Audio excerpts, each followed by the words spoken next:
What does the future hold? Opportunities and excitement. Social sustainability.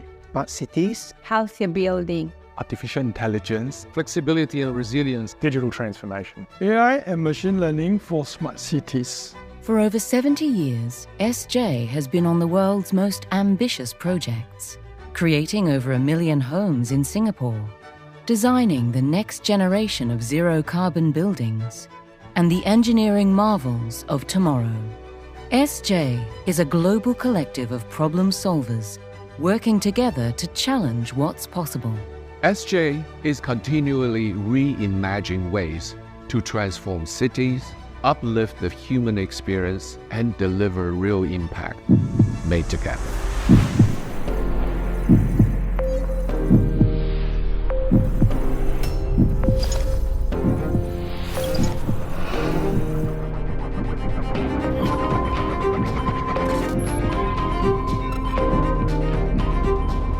Yo soy Nicole Posselt. Bienvenidos a un capítulo más de Real Estate Interviews. El día de hoy estamos con un personaje muy importante. Él es Jurong Kiang. Es el Senior Executive Director and Urban Development and Residential Asian Lead, al igual que Master Plan Global Lead de Surbana Jurong. Surbana Jurong es una de las firmas más importantes a nivel mundial en cuanto a consultoría y desarrollo de parques industriales. So, Jurong Kiang, we are so glad to have you here. Thank you for coming. Thank you for having me, Nicole. I'm happy to be here. Thank you. So, first of all, could you tell us briefly a bit about who is Surbana Jurong, in how many countries are you present, and some of the most important projects you have both consulted and developed? Yeah. So, Surbana Jurong is actually an international multidisciplinary consultancy in terms of buildings and cities, infrastructure, and facility management. So we cover the whole value chain in terms of from designing to project management to operations. So Surbana Jurong was formed in 2015, but its history lies in two companies. One is Surbana, which is part of a housing development board consultancy, and the other one is Jurong, which is part of our industrial township consultancy. And they used to be the government bodies of part of the development arm of our government bodies doing housing and industrial estate. So in 2015, Temasek brought these two companies together, and the last 8 years we have been sort of buying companies that complements the whole spectrum of consultancy from building cities, infrastructure to facility management. So currently we are in 49 countries and we are 16,000 people strong, and we are ranked 23rd in ENR and number 14 in WAN in terms of architecture ranking. So our revenue last year was 2.2 billion Sing dollars, and we're projecting to grow at 2026 to be more than 4 billion Singapore dollars. Okay, that's amazing. So I think some of the very landmark projects that we've done, so master planning, for example, other than helping to build Singapore's housing development, public housing, right, and also the industrial towns, we have also helped China in terms of the very landmark project, which is Suzhou Industrial Park. So we're involved in the planning as well as some of the execution of the building projects there. So coincidentally, Suzhou Industrial Park is now in the 30th year this year, and now we are involved in another project in working on net zero carbon industrial park with a local developer. So right to this day, Suzhou Industrial Park is still the most successful industrial park in China.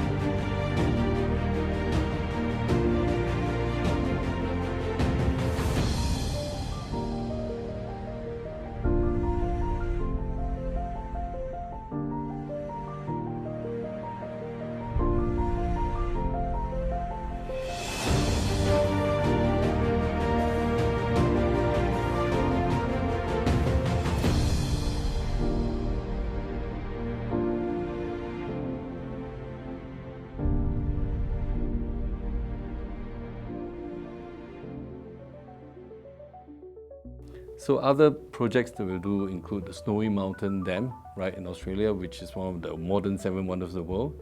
So we are currently also involved in the complex extension of a Barcelona stadium, in Spain. And of course, we are heavily involved in infrastructure work in Singapore. Like we planned the second CBD in Jurong Lake District. We're involved in the Jurong Innovation District, as well as currently one of the largest single terminal in airport in Singapore, Terminal 5. It's almost 2 million square meters. So we are involved in architecture, working with consultants, as well as the infrastructure planning. Yeah. Okay. So these are just some of the projects. That's amazing. Congratulations. Thank you. Yeah. Now, in Mexico in particular, we know that you developed the master plan for the Interoceanic corridor of the Isthmus of Tehuantepec. So what are your thoughts on the project, and what strengths do you observe? I think we've developed a plan about 5 years ago, and with the current administration. So the whole idea of the Interoceanic corridor is to develop the industrial poles, and we've anchored by the 2 ports, right, Coatzacoalcos and Santa Cruz. And in this particular trip here, and trying to work with local developers on the project, and we visited the whole corridor, and I think there were a couple of things, since we did the planning to now, which was interesting for us, and that we see progress. I think that is very encouraging. First and foremost, the train line, the interoceanic train line is, in operation, and I heard it just started end of last year, and it's about 6 months, and riding on the train is quite emotional, especially for my colleague who was working on the plan, and we see people, using the train, as well as, really, I think the community feeling very happy about it. And I think the train is in very good condition, and as well as the stations. And we also see the history, right, of the stations since, the line has been inception since 100 years ago. So that's one of the key things. And the other thing that we notice is really also the security and safety when I was there. And I understand that because the whole line is actually administered by the Navy, and so we see security personnel. We see that the place is well kept and well maintained and well managed, and even as we interact with the officials running the FIT, I think they have a lot of passion to do good to the place. So that's very encouraging. And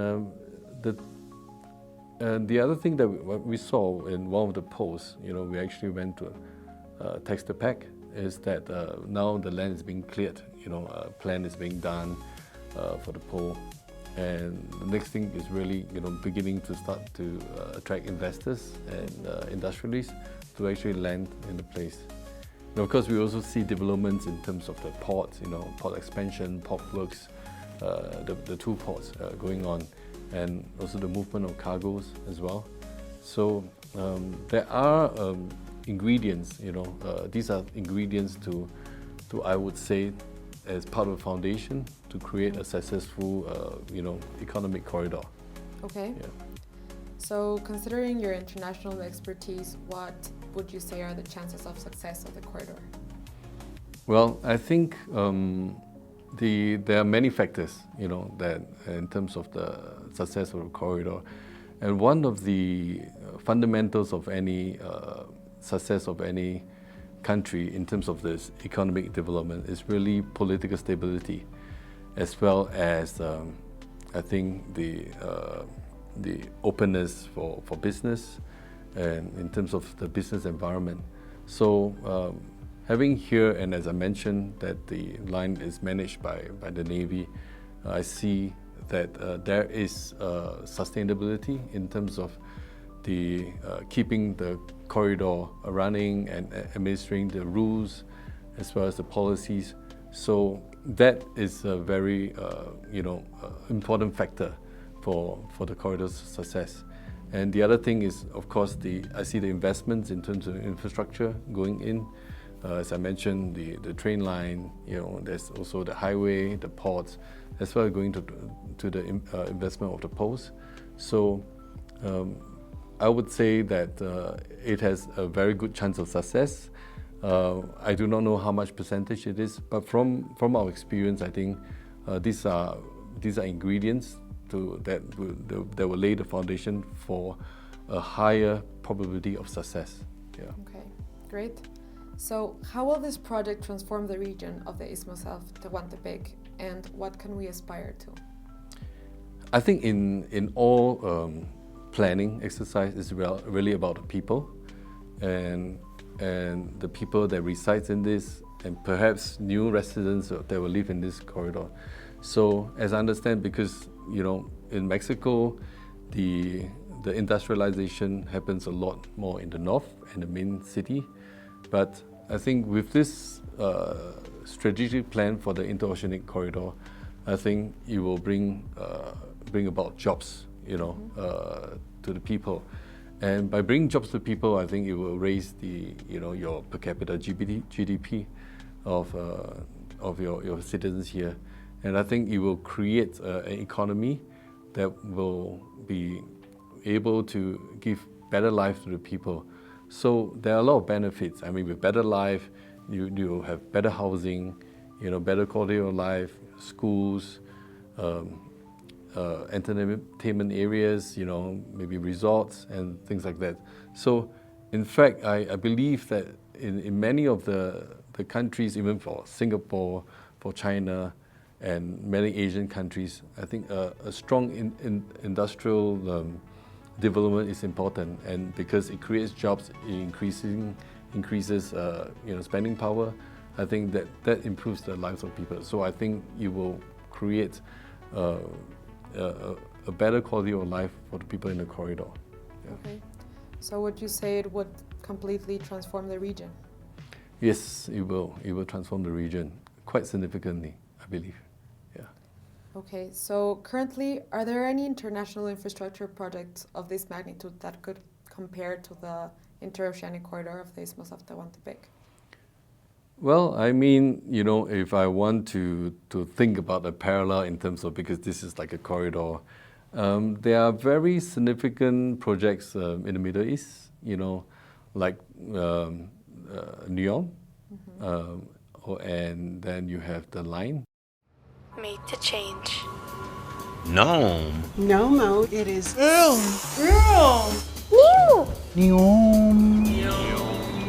What did you say to me? It's Niam. What's Niam? C'est un changement dans le paradigme civilisationnel, enraciné dans un urbanisme vertical. ¿Y eso qué significa exactamente? Does it mean we'll be able to see it from here? See what from here? There, in that corner of Saudi Arabia.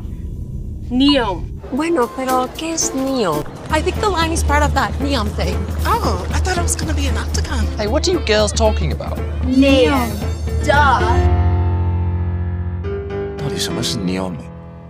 Un posto con tante isole. Un endroit qui sera alimenté par de l'énergie renouvelable. A place that's colder than the rest of the Arabian Gulf. Can I just get a simple answer? What is NEOM? It's a revolution in urban architecture. Are you following any of this? We have been following it for a while. NEOM is accelerating human progress. A new future is coming. This broad Saudi project for the world is progressing fast. 140,000 construction workers on site. Significant infrastructure already complete. We are developing the first phase of our cognitive city, the Line, the reimagined industrial city, Oxagon, our mountain destination, Trojena, luxury island, Sindala, and Gulf of Aqaba destinations. A new future is emerging through 14 legacy-free sectors. NEOM is helping to develop game-changing innovations such as cell-cultured seafood, autonomous cars, electric sea gliders, and self-service e-gates at NEOM Bay Airport. NEOM Investment Fund launched. Its focus is on pioneering companies. Next-gen industries developing joint ventures and partnerships with multinationals and institutional investors. Our food sector company, Topian, is live. It will drive sustainable food production through regenerative aquaculture and novel foods. The Neom Green Hydrogen Company has received its first wind turbines at the port of Neom. Momentum is building across sports, too. Partnerships with the Neom McLaren Formula E racing team and India's premier T20 cricket team, the Rajasthan Royals. Jet film and TV productions are being made here. Trojena has partnered with Ritz-Carlton Reserve as well as Raffles Hotels and Resorts. Sustainable hospitality brand Our Habitas will launch in the Gulf of Aqaba. At Sindala, Marriott International and super yacht market leader Burgess have come on board. Neom's happening now. At the crossroads of 3 continents. Es ist wie ein Entwurf für Zivilisation. Call it what you want, but it's a place that's going to change the way we live on this planet.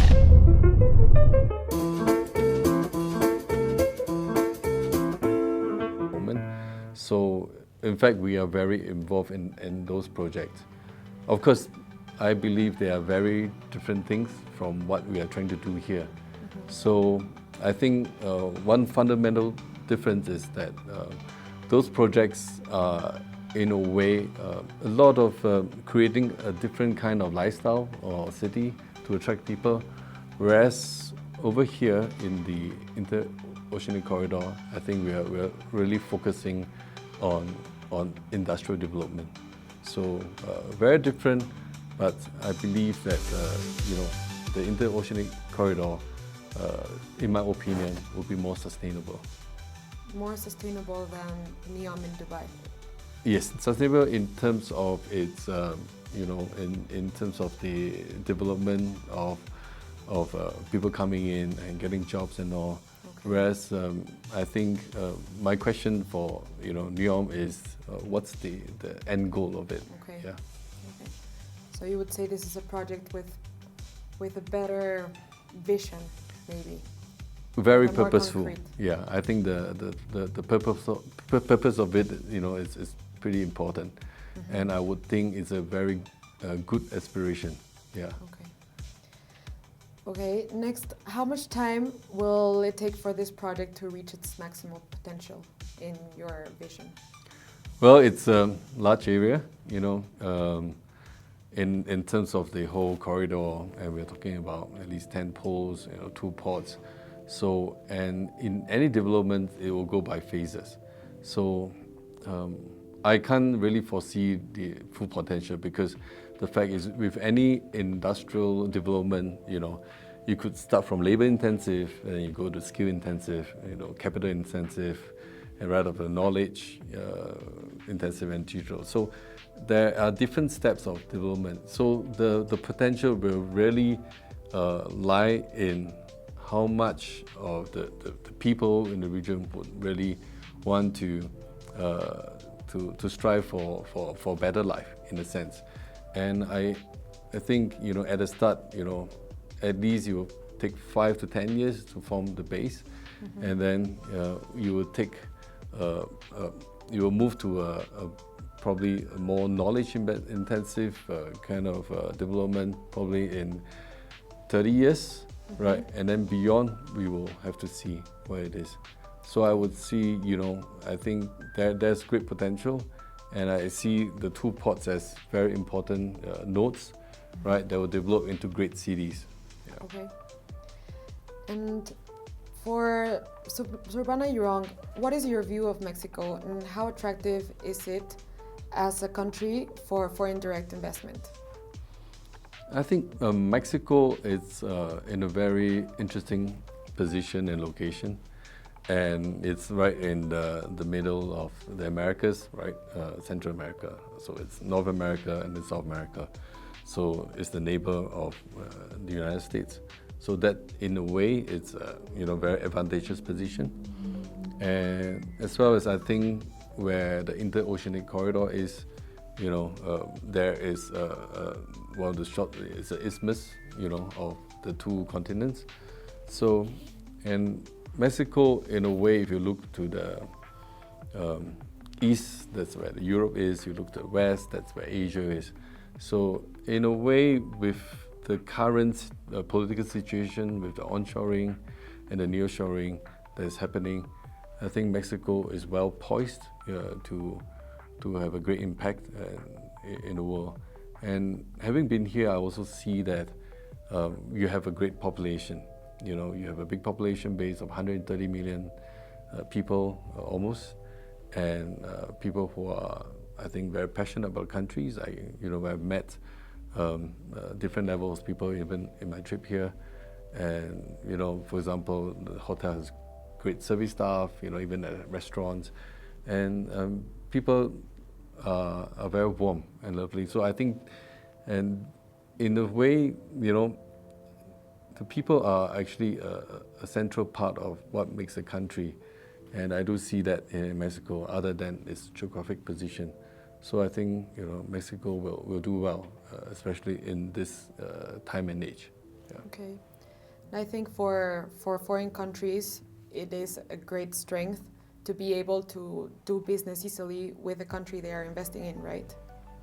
Yes, definitely. I think in any kind of economy, and for foreign investors to come, so the administration has to be very open, right? That's very important, and open and transparent, and business friendly. So the question is, how do policies create a business friendly kind of environment? So, for example, one of the factors which I mentioned before is political stability and continuity. So any investment that comes in, they need certainty, right? That I'm going to, because they are not coming here just for 1 year, 4 years, 5 years. They hope, any investment will hope to grow, right, in the next 10, 20 years together with the country. Yeah. That's right. So what type of infrastructure projects are we in need of to become a developed country? Well, I think there are lots of things. So other than infrastructure, we're actually, it's about the people, right? The skill sets of the people, which comes from education, come from job opportunities, and I think with this time and age that, if you look at developed countries, keys are, transportation, right? And the ease and speed of conservation. So if you look at some of the countries, how they grow fast is that, the efficiency of transportation is important. So you have airports, you have ports, you have highways, you have high-speed rails, you connect people very quickly. And so transportation is one of the key. Then, of course, the other factor that you see is very important in terms of, there's a great movement towards using the digital. So very developed countries now have a lot of data centers, right? And, people are using AI and stuff like that. So I think these are some of the key ingredients for to get there, yeah. Okay. So Hong, we know that this is your first time visiting Mexico, right? Yeah. I would like to know if from this first time, did Mexico captivate you in any way? Well, I think if I were to say there are three things that captivated me, I think when I first is in terms of the landscape, how vast the country is. So when I was flying in, it was daytime, and I was looking at the hills. I was like, wow, the landscape is so beautiful. I started taking pictures, and it's wonderful. And I think the next thing I was in the city, right? And you have great architecture, nice park, and as well as some of these streetscapes and urbanscape is really nice. So I'm pretty impressed by it. Second was really the food. I think Mexican food is pretty diverse. I think even my journey along the interoceanic corridor, the train line, we had 7, 8 kind of cuisine. So it was like a culinary experience, going through the line, having different food at different stations. So that was great. And of course, I had this wild boar just yesterday, you know, and it was one of the local delicacies, and it's great. And I think thirdly, which, you know, not the least, but probably I think will be most important are the people. So I think Mexicans are beautiful people. They are very passionate, and I think even, you know, the way, you know, they greet each other, they greet me, they're very warm. And I think this passion is important, and this is something that impresses me, and something that I like a lot. Yeah.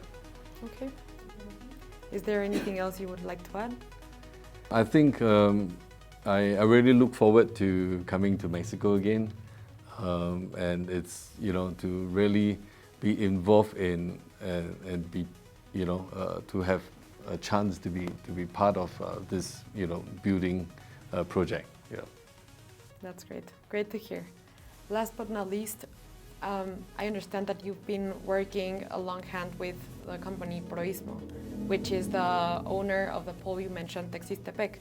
So what do you think about them? Are you looking forward to doing business with them? Yeah, I think having interacted with PROISTMO, I mean, they've came to Singapore, to our campus, you know, and within 2 days we had 2 meetings. And also being here, I think, and looking at the resources they have at hand, the connections with the government, as well as with a lot of think tanks, right? And I think PROISTMO is very forward-looking, and they have a great vision. And not just that, right? It's not just talk, but I think they are trying to put things on the ground and make it work. So I do look forward to working with them very much, yeah. Okay. Well, thank you very much for your time, Jurong. It was a pleasure having you here, and we hope to see you here doing great things for our country and in the world. Thank you. Thank you for having me. Nos vemos en otro episodio de Real Estate Interviews.